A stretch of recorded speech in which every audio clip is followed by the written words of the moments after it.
السلام علیکم ورحمۃ اللہ وبرکاتہ۔ خانقاہ انوار تارکیہ کے زیر اہتمام بہت سارے لوگ عمل بھی کر رہے ہیں الحمدللہ، شاگرد ہیں، مریدین ہیں، محبین ہیں اور خلفاء حضرات بھی ہیں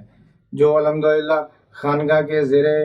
سایہ عمل بھی کر رہے ہیں، اسی طرح سلسلے کے وظائف کر رہے ہیں۔ اللہ رب العزت سے دعا ہے کہ اللہ رب العزت تمام احباب کو برکتوں سے نوازے، سلسلے کا فیض عطا فرمائے، سلسلے کی برکتیں عطا فرمائے اور کامیابی عطا فرمائے۔ تو آج انشاءاللہ تعالیٰ میں سورہ مزمل شریف پر بہت ہی اتھینٹک اور زبردست عمل پیش کر رہا ہوں۔ ہمارے کافی احباب مجھ سے پرسنل میں بھی واٹس ایپ پر سوال کرتے ہیں، اسی طرح یوٹیوب پر بھی کمنٹس کرتے رہتے ہیں کہ ہمیں حضرت سورہ مزمل شریف پر اعمال دیں۔ سورہ مزمل شریف ہم نے کر تو لی ہے لیکن ہمیں معلوم نہیں ہے کس طرح اس کو استعمال میں لائیں، اور اس سے رزق کے معاملات، روزی رزق کے حوالے سے عمل کرنا ہو تو کس طرح کریں،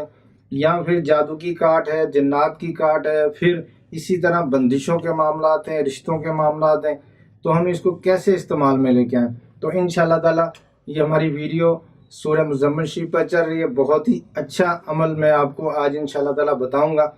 تو تمام احباب سے گزارش ہے کہ ہمارے یوٹیوب چینل کو سبسکرائب کریں، شیئر کریں، لوگوں تک پہنچائیں۔ ہماری ویب سائٹ ہے میاں منور قادری شاذلی.com پر جا کر آپ بہت سارے وظائف دیکھیں گے، اپلوڈ ہے، اسی طرح شاذلی لائبریری اپلوڈ ہے، شاذلی وظائف اپلوڈ ہیں، روحانی اشیاء بہت ساری اپلوڈ ہیں جو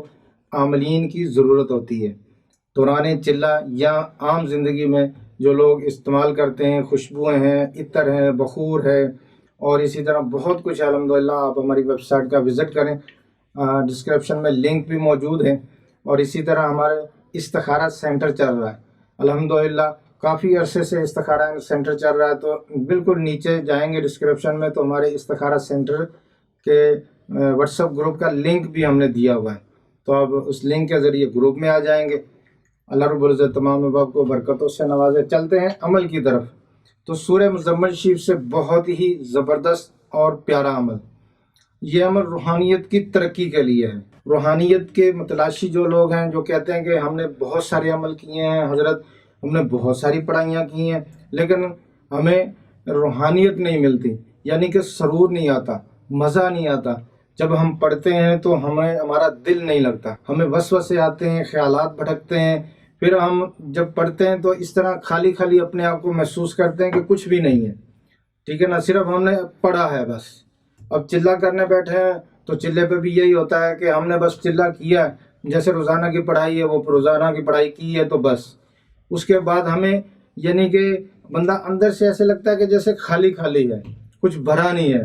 ٹھیک ہے نا، روحانیت نہیں ملی۔ جیسے بندہ پانی پیتا ہے تو سحر ہو جاتا ہے، کھانا کھاتا ہے تو اس کا پیٹ بھر جاتا ہے، ٹھیک ہے نا، اسی طرح روحانیت کے معاملات ہیں کہ روحانیت جب آپ پڑھیں گے، ذکر کریں گے تو آپ کو سرور آنا چاہیے، آپ کو محبت ہونی چاہیے، آپ کو مزہ آنا چاہیے، کیونکہ آپ اللہ کا ذکر کر رہے ہیں، ذکر افضل کر رہے ہیں، ٹھیک ہے نا، تو اس میں سرور بھی آنا چاہیے، مزہ بھی آنا چاہیے۔ جب مزہ تب نہیں آتا جب ہمارا خیال بہت کم ہوتا ہے، ہمارا ذہن ادھر ادھر ہوتا ہے، ہم بہت زیادہ وسوسوں میں پھنسے ہوتے ہیں، خیالات میں پھنسے ہوتے ہیں، پھر ہمارا یہ ذہن ہوتا ہے کہ ہم نے بس ایک عمل ہی کرنا ہے جی بس، اور کتنی تعداد میں پڑھنا ہے، 1100 مرتبہ یہ عمل پڑھنا ہے بس، یا ہم نے نماز پڑھنی ہے تو بس یہ نماز پڑھنی ہے، نماز پڑھ کے 5 وقت کی پوری ہوگی نماز، اللہ اللہ خیر صلاح۔ اب اسی طرح ہم جب اپنے سلسلے کے وظائف کرتے ہیں تو بھی ہم اس کی تعداد پوری کرتے ہیں، تعداد پوری ہوگی، ٹھیک ہے، یہ عمل پورا ہو گیا، یعنی کہ ہمارے اعمال پورے ہو گئے، وظائف پورے ہو گئے۔ اسی طرح مدامت پر بیٹھتے ہیں تو مدامت کے دوران بھی ہم پڑھ کے جب اس کا پورا ہو جاتا ہے تو لو جی آج ہم نے یہ 11 مرتبہ پڑھنا تھا، یہ 11، یہ 3، یہ 5، یہ 7، یہ 111، یہ 111 پورا ہم نے پڑھ کے اس کے بعد ہم یہ کہتے ہیں کہ لو جی ہماری مدامت پوری ہوگی، لیکن مزہ نہیں آیا، سرور نہیں آیا، ٹھیک ہے نا۔ تو اس کے لیے میں آپ کو عمل بتا رہا ہوں، یہ آپ عمل کریں گے انشاءاللہ تعالیٰ آپ کو پڑھائی میں مزہ بھی آئے گا، سرور بھی آئے گا، آپ کا دل لگے گا، آپ کو لطف آئے گا پڑھائی میں۔ جب آپ پڑھیں گے تو آپ کہیں گے کہ میں سحر ہو گیا ہوں، میرا اندر بھر گیا ہے روحانیت سے، نورانیت سے، میرے قلب میں روحانیت اتر گئی ہے، میرے دل میں روحانیت اتر گئی ہے۔ تو انشاءاللہ تعالیٰ یہ عمل کی برکتوں سے ہوگا۔ تو اب اس میں ترکیب اس طرح کرنی ہے کہ آپ نے تہجد پڑھنی ہے، آپ نے روزانہ تہجد کی پابندی کرنی ہے، روزانہ آپ نے نماز کی پابندی کرنی ہے، پھر آپ نے سارا دن کوشش کریں کہ وضو کی حالت میں رہے، ٹھیک ہے، وضو ٹوٹ جائے اسی ٹائم دوبارہ کر لیں، بندہ واش روم میں تو جاتا ہے، ٹھیک ہے نا، اسی ٹائم دوبارہ وضو کر لیں۔ تو جب وضو کی حالت میں رہیں گے، 5 وقت نماز ادا کریں گے تو اس کی برکتیں ملیں گی ہمیں، اور یہ عمل کریں انشاءاللہ تعالیٰ اس کی بے شمار برکتیں آپ کو ملیں گی۔ اب اس میں ترکیب اس طرح کرنا، تہجد کی نماز آپ نے پابندی کے ساتھ پڑھنی ہے، ٹھیک ہے، تا زندگی پڑھتے رہیں تو سبحان اللہ، لیکن اگر کم سے کم 40 دن تو آپ پڑھیں اس کو، ٹھیک ہے نا، تو انشاءاللہ تعالیٰ 40 دن کے بعد پھر آپ کا دل کرے گا میں اس کو چھوڑوں ہی نہ، میں اس کو چھوڑوں ہی نہ، میں پڑھتا ہی رہوں۔ یا ہماری بہنیں ہیں وہ بھی یہ ترکیب کریں گے کہ وہ سوچیں گے کہ یعنی کہ تہجد نماز کو ہم چھوڑے ہی نہ، پڑھتے رہیں روزانہ ہی پڑھیں، کیونکہ جب آپ کو کسی بھی کام میں آپ کو لطف آتا ہے، مزہ آتا ہے نا، تو پھر آپ اس کو نہیں چھوڑتے، آپ کا دل کرتا ہے، تو وہ تو کوئی کام ہوتا ہے نا، یہ تو پھر آخرت ہے، دنیا بھی ہے اس میں۔ تو یہ اللہ کا ذکر ہے، اللہ کی عبادت ہے، اور صرف خالصتاً اللہ کے لیے ہے،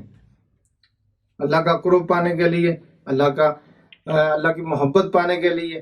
تو یہ عمل ہم اس طرح کریں گے کہ تہجد کی نماز پڑھنی ہے، پہلی رکعت میں آپ نے سورہ مزمل شریف پڑھنی ہے 12 مرتبہ، ٹوٹل ہماری 12 رکعتیں ہوں گی۔ تہجد کی پہلی رکعت آپ نے 12 مرتبہ سورہ مزمل شریف پڑھنی ہے، پھر دوسری رکعت میں آپ نے 11 مرتبہ پڑھنی ہے، ٹھیک ہے نا۔ اگر آپ نے 2 رکعت کر کے پڑھ رہے ہیں تو پھر تیسری رکعت میں بھی آپ نے اسی طرح 10 مرتبہ پڑھنی ہے، پھر 9 مرتبہ پڑھنی ہے، پھر 8 مرتبہ پڑھتے آپ نے 1 پہ لے آنا، یعنی کہ 12 سے آپ شروع ہوں گے اور 1 پر آپ اس کو مکمل کریں گے۔ اب اس میں ترکیب اس طرح کرنی ہے کہ آپ نے وضو کرنا ہے، وضو کر کے آپ نے احرام باندھنا ہے، احرام باندھ کے پھر آپ نے یہ نماز پڑھنی ہے، یعنی کہ عمرے کے دوران ہوتا ہے ہماری، جیسے یعنی کہ ہم حالت عمرہ میں ہوتے ہیں تو احرام باندھتے ہیں، احرام باندھ کے ہم سر پہ کچھ بھی نہیں ہوتا، خوشبو لگاتے ہیں، سر پہ ہم نے ٹوپی وغیرہ نہیں رکھنی، احرام باندھنا ہے، باندھ کے آپ نے نماز پڑھنی ہے تہجد کی، ٹھیک ہے۔ 40 دن آپ نے بلا ناگا، اور کوشش کریں کہ ٹائم پابندی کر لیں کہ ایک ہی ٹائم رکھ لیں، تو انشاءاللہ تعالیٰ آپ یہ روحانیت کی نیت سے پڑھیں گے، اللہ رب العزت اپنی قدرت سے، اپنے کرم سے آپ کو روحانیت عطا فرمائے، ہمیں روحانیت عطا فرمائے۔ تو اب پہلے دن آپ نے جب پڑھنا ہے، اس کے بعد نماز کے بعد آپ نے پھر اللہ رب العزت کے حضور دعا کرنی ہے، ٹھیک ہے نا، کہ یا اللہ میں نے نماز پڑھی، اس میں غلطی کوتاہی کمی اپنے کرم سے، اپنے فضل سے پوری عطا فرما دے، اور اس کے فیض و برکات، روحانیت، نورانیت، اور جو میں اعمال کر رہا ہوں، یعنی کہ میں جو اعمال پڑھ رہا ہوں، نماز پڑھ رہا ہوں اور ذکر و اذکار کر رہا ہوں، اس میں مجھے لذت عطا فرما دے، اس میں لذت عطا فرما دے۔ تو آپ دیکھیں گے کہ آپ عمل پہ بیٹھے ہوئے ہیں تو آپ کو لذت آئے گی، آپ مدامت کر رہے ہیں تو آپ کو لذت آئے گی، آپ نماز پڑھ رہے ہیں تو انشاءاللہ تعالیٰ آپ کو لذت ملے گی، اور نماز کے بعد بھی انشاءاللہ تعالیٰ آپ نے اسی طرح دعا کرنی ہے۔ تو 40 دن آپ یہ عمل کر لیں، 40 دن آپ یہ عمل کر لیں تو انشاءاللہ تعالیٰ